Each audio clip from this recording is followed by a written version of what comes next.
मैं आज आपको मिलवाने जा रहा हूँ लाहौर के अली अब्बास से, जो पहले मॉडल थे। 6-7 साल मॉडलिंग की, रैंप पे वॉक किया, बड़े बड़े एक्ट्रेस से मिलना, लोगों से मिलना, पार्टीज में जाना, गेट टुगेदर्स में जाना, ये इनका मामूल था। फिर एक दिन ऐसा क्या हुआ कि इनकी जिंदगी की काया पलट गई। उर्दू पॉइंट की वीडियोस देखने के लिए हमारा चैनल सब्सक्राइब कीजिए और बेल के आइकन पर क्लिक कीजिए ताकि आप हमारी तमाम आने वाली वीडियो से बाखबर रह सकें।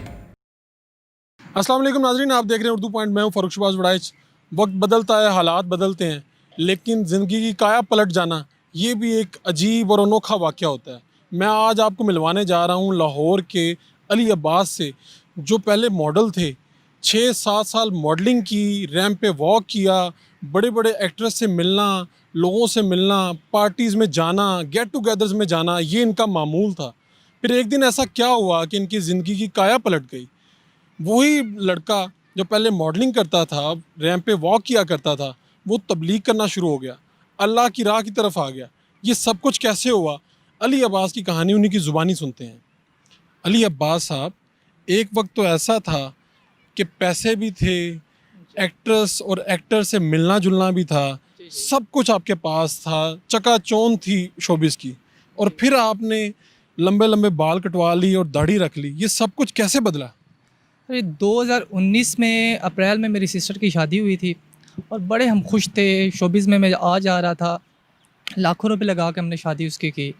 और 7 माह के बाद वो प्रेग्नेंट थी और हॉस्पिटल जा रही थी। अचानक से स्पीड ब्रेकर से गिरी है और उसकी डेथ हो गई है। हॉस्पिटल 4 दिन रही है और नहीं बच सकी। लोगों ने सिर्फ, डॉक्टरों ने यही कहा कि आप दुआ करें, इसके अलावा कुछ भी नहीं हो सकता। आप चाहे जितने पैसे लगा लें, इसके लिए कुछ नहीं हुआ, दुआ करें। तो जब हम घर गए हैं तो कुछ दिन तक तो मैंने किसी से बात ही नहीं की है। तो मुझे भी बहुत डर लगने लग गया कि यार जैसे एक नॉर्मल जा रही थी, कोई ऐसी मौत हुई अचानक से, कुछ भी ऐसा नहीं हुआ है। तो मेरी सिस्टर जवान की एक डेथ हो गई है, तो मैं क्या हूँ? मुझे ज़िंदगी से डर लगने लग गया कि यार मैं अभी रास्ते में जा रहा हूँ, कहीं मुझे मौत ना आ जाए, मैं किस गफलत में पड़ा हूँ। तो इसलिए मैं काफ़ी ये सोचता रहा। तो फिर अचानक से मैंने सोचा कि मैं क्यों ना शोबिज़ छोड़ ही दूँ, कि मैं काम भी कर रहा हूँ, इतनी मेहनत भी करता हूँ, लेकिन फिर भी वो हराम का होता है सब कुछ। कि अपने लोगों से मिलना होता है, गैर महरम लड़कियों से मिलना होता है, सॉन्ग्स पे जाना होता है, पार्टीज़ में जाना होता है, जहाँ पे वो बुलाते हैं आपको। नमाज़, यहाँ तक कि नमाज़ छोड़ के आपको जाना पड़ता है। उधर से अज़ान हो रही होती थी, इधर से हम वीडियो बना रहे होते थे, सॉन्ग्स पे बन रही होती थी वीडियो, एक्टिंग हो रही होती थी, रैंप वॉक कर रहे होते थे। तो जब मैंने देखा कि यार एक ज़िंदगी का पता ही नहीं है, 1 मिनट का नहीं पता है, तो इसलिए मैं शोबिज़ छोड़ ही क्यों ना दूँ। तो लोगों ने मुझे कहा कि भई आप शोबिज़ को ना छोड़ें, ऐसा करें कि आप अल्लाह के रास्ते पे जाना चाहते हैं तो आप जाएँ, अच्छी बात है। आप बाल वगैरह ना कटवाएँ, अपनी दाढ़ी ऐसे रखें। ज़रूरी नहीं होता कि आप दाढ़ी रखें और बाल कटवाएँ तो आप दीन की तरफ जाएँगे। मैंने कहा नहीं भाई, जब मैं दीन की तरफ जाऊँगा तो मैं जैसे शोबिज़ की तरफ गया था, मैंने बड़े-बड़े अपने बाल रखे हुए थे, अपनी ड्रेसिंग मेरी वैसी होती थी, मैं लोगों की तरफ आता जाता था, अच्छी ड्रेसिंग, बार-बार ख़ुद को देखना कि मैं कैसा लग रहा हूँ, अच्छा भी लग रहा हूँ या नहीं लग रहा हूँ। तो इसलिए अब इस्लाम की तरफ आया हूँ, तो मैं ख़ुद को जैसे हमारे इस्लाम में, मैं ख़ुद को वैसा ही मनाऊँगा। मैंने अपने बाल कटवा दिए, बड़े-बड़े बाल थे। जैसे मैंने बयानात सुने कि तस्वीरें बनाना भी गलत है, तो मैंने मेरी जो तस्वीरें थी मैंने प्रिंट 15 साल से निकाल के रखे हुए थे, शोबिज़ के थे, लोगों के साथ थे, मैंने सारे वो जला दिए। आपका तो ताल्लुक बड़ी बड़ी मॉडल्स के साथ और जो अदाकाराएं हैं जिनकी एक झलक देखने के लिए लोग तरसते हैं, उनके साथ था। फिर ज़िंदगी में इतना बदलाव कैसे आ गया कि आपने उन सब के नंबर डिलीट कर दिए, अपनी सारी तस्वीर जला दी? सर बहुत लोगों के साथ ताल्लुक़ था कि लोग उनसे मिलने के लिए टाइम लेते थे और मैं उन्हें जब कॉल करता था, जहाँ पे कॉल करता था, वो मुझसे टाइम लेती थी कि यार हमें कोई शूट करवा दें, हमें सॉन्ग करवा दें, हमें कोई काम दिलवा दें। तो मैं उन्हें इग्नोर करता था। तो फिर जब मैंने देखा कि ज़िंदगी का तो पता नहीं है, ये शोहरत से सब कुछ यहीं पे रह जाना है, तो हमने इस दुनिया से चले जाना और सिर्फ हमारे अमाल काम आएँगे। ये लड़कियाँ, ये पैसा, ये शोहरत कुछ काम नहीं आएगी। क्योंकि मैंने देखा ऐसे बड़े-बड़े लोग भी हैं जो शोबिज़ छोड़ के और फिर भी वो अपनी लाइफ में खुश हैं और कामयाब हुए हैं। एक्टर्स हैं, ऐसे क्रिकेटर्स हैं जो मैंने देखे हैं कि अपने छोड़ के, जैसे जुनैद जमशेद हैं, इंज़माम उल हक हैं, तो उन्होंने छोड़कर अभी अपना करियर फिर भी जो है वो अपनी ज़िंदगी में खुश हैं। आज की ज़िंदगी और शोबिस की चकाचौंध वाली ज़िंदगी, इन दोनों में बुनियादी फ़र्क क्या है? आज जब आप रात को सोने लगते हैं तो सोचते क्या हैं?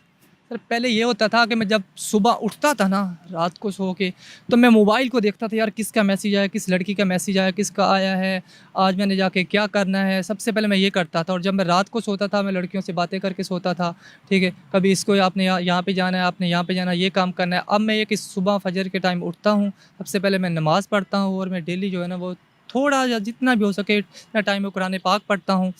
जब मैं सोता हूँ तो मैं अल्लाह का ज़िक्र करके सोता हूँ, क्योंकि पता तो होता नहीं है कि अल्लाह से तौबा करके और सबको माफ़ करके सोता हूँ कि अब मैं सोऊंगा तो ऐसे ही होता है जैसे इंसान एक मर जाता है। तो दौलत की रेल पेल भी थी, शोहरत भी थी, कभी ऐसा तो नहीं लगा कि यार ये मैंने क्या कर दिया, दोबारा दिल तो नहीं किया कभी जाने का?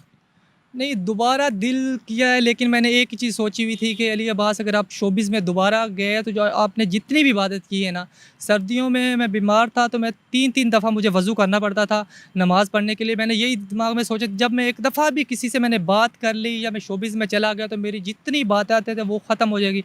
अभी तो उम्मीद है ना कि अल्लाह ने, मैंने तौबा की है और जवानी की तौबा अल्लाह को पसंद है, इबादत भी जवानी की पसंद है, कि अल्लाह ने मेरी तौबा कबूल कर ली होगी। लेकिन एक जैसे हम किसी इंसान को भी 1-2 दफ़ा धोखा देते हैं तो वो हम पे यकीन नहीं करता है।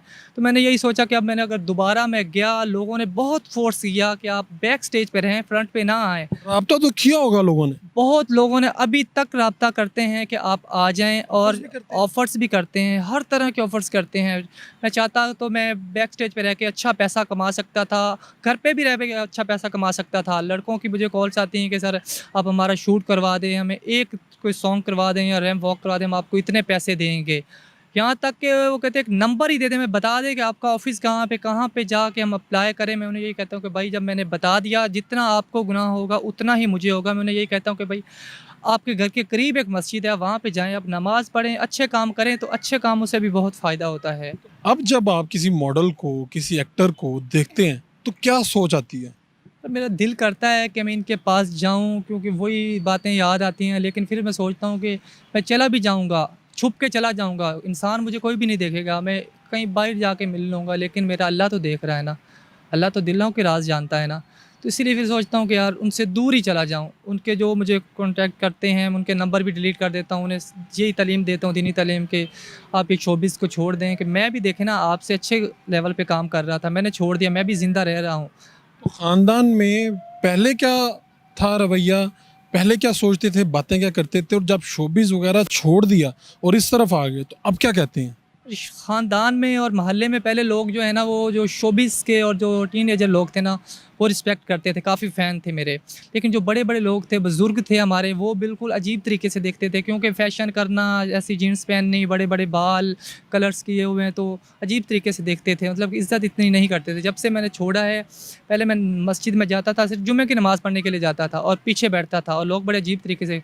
अब जब मैं एक दिन मस्जिद में ना जाऊँ तो वो मुझसे पूछते हैं कि बेटा खैरियत तो है, आप कल नमाज़ पढ़ने के लिए नहीं आए हैं? क्योंकि मैं 5 वक्त की नमाज़ पढ़ता हूँ, मैं रोज़े सारे रखता हूँ, जो भी रोज़े होते हैं, 9 मुहर्रम का, 10 का, इसके रमज़ान के मैंने सारे रोज़े रखे। मैंने कभी सोचा भी नहीं था ज़िंदगी में कि मैं कभी रोज़े रखूँगा 30 रोज़े, उसके बाद शवाल के भी मैं रोज़े रखूँगा। पहले इस तरह बिल्कुल नहीं होता था। पहले बिल्कुल भी ऐसा नहीं होता था कि 8-10 रोज़े रख लिए, और नमाज जो बहुत ही कम, मतलब जुमे की नमाज़ के एक नाम के हम मुसलमान थे कि जुमे की नमाज़ पढ़ लीजिए, हम मुसलमान बन गए हैं।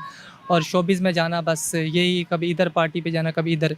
तो अब अल्हम्दुलिल्लाह कि अपने काम छोड़ के मुझे लाखों की भी ऑफ़र होना कि भाई आप ये काम, नमाज़ छोड़ दें, आप हमारे साथ आ जाएँ दोबारा, तो मैं नहीं जाता हूँ। कभी सोचते तो होंगे कि पहले तराश खराश बालों की ऐसी थी, खूबसूरती ज़्यादा थी, अब ज़्यादा खूबसूरत अपने आप को महसूस करते हैं कि तब ज़्यादा खूबसूरत महसूस करते थे? सर मैं अब महसूस करता हूँ, क्योंकि अब मैंने लोगों के बारे में सोचना छोड़ दिया है। अक्सर यही होता है ना कि हम बाहर जा रहे हैं कि यार लोग क्या सोचेंगे, मेरी तरफ देखेंगे। अब मैं सिर्फ़ इतना करता हूँ कि मैं पाक साफ़ रहता हूँ, अपने कपड़े पाक रखता हूँ, क्योंकि मैंने नमाज़ पढ़नी होती है। तो पहले ये होता था कि मैंने बिल्कुल रेडी होके जाना है, तो लोग क्या सोचेंगे, अब मैं उनके बारे में बिल्कुल भी नहीं सोचता हूँ। मैं सिर्फ़ सोचता हूँ कि यार मैं अल्लाह के रास्ते पे आया हूँ, अल्लाह जिस तरह का भी आप हैं, अल्लाह आपको कबूल करता है। सिर्फ़ आप पाक साफ़ रहें और नमाज़ पढ़ें, अल्लाह के रास्ते पे चलें, तो अल्लाह आपको देखता है। अलिफ लाम मीम ज़ालिकल किताबु ला रैब फ़ीहि हुदल लिल मुत्तक़ीन। मेरी ज़िंदगी में एक ऐसा वाक़या आया कि मैंने अपनी ज़िंदगी को चेंज कर दिया। तो मैं चाहता हूँ कि आप लोग भी अपनी ज़िंदगी को चेंज करें, अपना रिज़्क भी कमाएं हलाल का, और साथ में नेक अमाल भी करें और नमाज़ पढ़ें, दुनिया का भी काम करें और अल्लाह के रास्ते पे भी चलें। तो ऐसा मैसेज लोगों को दें कि जो आप अल्लाह ना करे इस दुनिया से चले भी जाते तो आपको उसका फ़ायदा आपकी कब्र में भी मिलता रहे। आप ये सॉन्ग्स वगैरह सुनते हैं, वीडियो बनाते हैं, तो इसका बहुत सख्त गुनाह है।